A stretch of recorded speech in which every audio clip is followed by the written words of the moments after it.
ಎಲ್ಲರಿಗೂ ನಮಸ್ಕಾರ. ಅತ್ತೆ ಮನೆ ರುಚಿಗೆ ಸ್ವಾಗತ.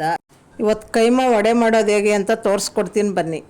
ಕೆಜಿ ಕೈಮಾ ತೊಗೊಂಡಿದ್ದೀನಿ, 2 ಇಂಚು ಶುಂಠಿ, ಒಂದು ದೊಡ್ಡದು ಬೆಳ್ಳುಳ್ಳಿ, 1 ಟೇಬಲ್ ಸ್ಪೂನು ಅಚ್ಚ ಖಾರದ ಪುಡಿ, 1 ಟೀ ಸ್ಪೂನು ಗಸಗಸೆ, ಅರ್ಧ ತೆಂಗಿನ ಚಿಪ್ಪು, 3 ಈರುಳ್ಳಿ, ಒಂದು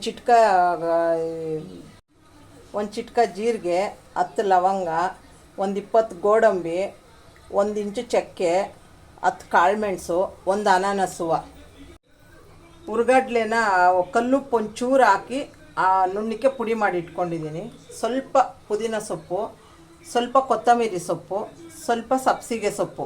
ಒಂದು ಮಿಕ್ಸಿ ಜಾರ್ ತಗೊಂಡು ಚಕ್ಕೆ, ಮೆಣಸು, ಜೀರಿಗೆ, ಲವಂಗ, ಗೋಡಂಬಿ,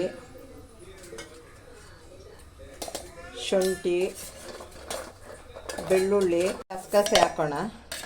ಹಾಗೆ ಕಟ್ ಮಾಡಿ ಇಟ್ಕೊಂಡಿರೋಂಥ ಈರುಳ್ಳಿ, ತುರಿದಿಟ್ಕೊಂಡಿರೋಂಥ ಕೊಬ್ಬರಿ, ಧನಿಯಾ ಪುಡಿ, 1.5 ಟೀ ಸ್ಪೂನು ಧನಿಯಾ ಪುಡಿ ಹಾಕಿದ್ದೀನಿ. 1 ಸ್ಪೂನು ಖಾರದ ಪುಡಿ ಹಾಕ್ತಾಯಿದ್ದೀನಿ, ಟೀ ಸ್ಪೂನು. ನೀವು ಬೇಕಾಗಿದ್ದರೆ ಆಮೇಲೆ ನೋಡಿ ಹಾಕ್ಕೊಳ್ಳಿ. ಅರ್ಧ ಟೀ ಸ್ಪೂನು ಉಪ್ಪು ಹಾಕಿದ್ದೀನಿ, ಆಮೇಲೆ ನೋಡ್ಕೊಂಡು ಹಾಕ್ಕೋಬೇಕು ಉಪ್ಪು ಗಿಪ್ಪಾದದ್ದು. ಅಂದರೆ ಗೋಡಂಬಿ ಆಪ್ಷನ್ನು, ನಿಮ್ಗೆ ಇಷ್ಟ ಆದರೆ ಹಾಕ್ಕೊಳ್ಳಿ. ಸಬ್ಸಿಗೆ ಸೊಪ್ಪು, ಗೋಡಂಬಿ ಆಪ್ಷನ್ನು, ನಿಮ್ಗೆ ಇಷ್ಟ ಇದ್ದರೆ ಹಾಕಿ, ಇಲ್ಲಾಂದರೆ ಬೇಡ. ಒಂಚೂರು ನೀರು ಮಿಕ್ಸ್ ಮಾಡ್ದೇ ಆಡಿಸ್ಕೋಬೇಕು ಮಸಾಲೆ, ಇಲ್ಲಾಂದರೆ ಉಂಡೆ ಬಿಟ್ಕೊಳ್ಳುತ್ತೆ. ಈ ಥರ ನುಣ್ಣಕ್ಕೆ ಆಗಬೇಕು ಮಸಾಲೆ, ನೀರು ಹಾಕ್ದೆ ರುಬ್ಕೊಂಡಿರೋದು ಈಗಿರಬೇಕು. ಈಗ ಕೈಮಾ ಮಿಕ್ಸ್ ಮಾಡ್ಕೊಳ್ಳೋಣ. ಇದಕ್ಕೆ ಈಗ ಮಸಾಲೆ ಇರೋ ಜಾರ್ಗೆನೇ ಕೈಮಾನ ಹಾಕ್ಕೊಂಡು 2 ರೌಂಡ್ ಮಾತ್ರ ಆಡಿಸ್ಕೋಬೇಕು. ತುಂಬ ನುಣ್ಣಕ್ಕೆ ಮಾಡಿದ್ರೆ ಚೆನ್ನಾಗಿರಲ್ಲ. ಸುಮ್ಮನೆ ಮಿಕ್ಸಿ ಫಿಕ್ಸ್ ಮಾಡಿ 2 ರೌಂಡು ಅಷ್ಟೇ. ನೋಡಿ, ಈ ಥರ ಮಿಕ್ಸ್ ಆದರೆ ಸಾಕು. ಮಸಾಲೆ ಒಳಗಡೆ 2 ರೌಂಡ್ ಅಷ್ಟೇ. ತುಂಬ ನುಣ್ಣಕ್ಕೇನು ಆಡಿಸ್ಬಾರ್ದು. ನೋಡಿ, ಇಲ್ಲಿ ಕಾಣಿಸ್ತಿದೆಯಲ್ವ, ತುಂಬ ನುಣ್ಣಕ್ಕೆ ಆಡಿಸಿಲ್ಲ. ಮಸಾಲೆ ಮಿಕ್ಸ್ ಆಗಬೇಕು, ಅದಕ್ಕೆ ಒಂಚೂರು ಇದಾಗಬೇಕು ಅಷ್ಟೇ. ಒಂದು ತಟ್ಟೆ ತಗೊಳ್ಳಿ, ಬೋಲ್ ಬೇಡ. ಆಡಿಸ್ಕೊಂಡಿರೋದೆಲ್ಲ ತಟ್ಟೆಯಲ್ಲಿ ತೆಗೆದು ಇಟ್ಕೊಂಡು, ಈಗ ಇದಕ್ಕೆ ಕಟ್ ಮಾಡಿ ಇಟ್ಕೊಂಡಿರೋಂಥ ಪುದೀನ ಸೊಪ್ಪು, ಕೊತ್ತಂಬರಿ ಸೊಪ್ಪು, ಸಬ್ಸಿಗೆ ಸೊಪ್ಪು, ಈಗ ಹುರ್ಗಡ್ಲೆ ಪುಡಿ ಹಾಕಿ ಕಲಿಸ್ಕೊಳ್ಳೋಣ.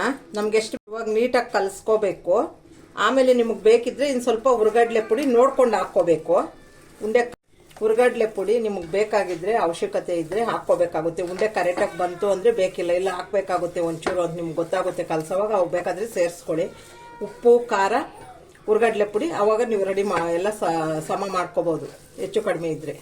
ಬಾಣಲಿ ಇಟ್ಕೊಂಡು ಎಣ್ಣೆ ಹಾಕಿದ್ದೀನಿ ಡೀಪ್ ಫ್ರೈ ಮಾಡೋಕ್ಕೆ. ಎಣ್ಣೆ ಕಾದಿದೆ. ಈಗ ಒಂದೊಂದೇ ತಟ್ಟಿ ಬಿಡ್ತೀನಿ ಎಳ್ಳಕ್ಕೆ. ನೋಡಿ,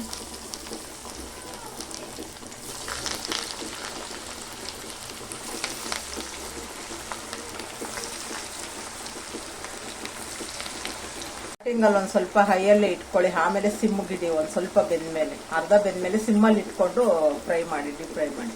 ನೋಡಿ, ಈಗ ಇಷ್ಟು ಬೇಯ್ದಿದೆ. ಇವಾಗ ಸಿಮ್ಮಲ್ಲಿ ಇಟ್ಕೊಂಡು ಬೇಯಿಸೋಣ.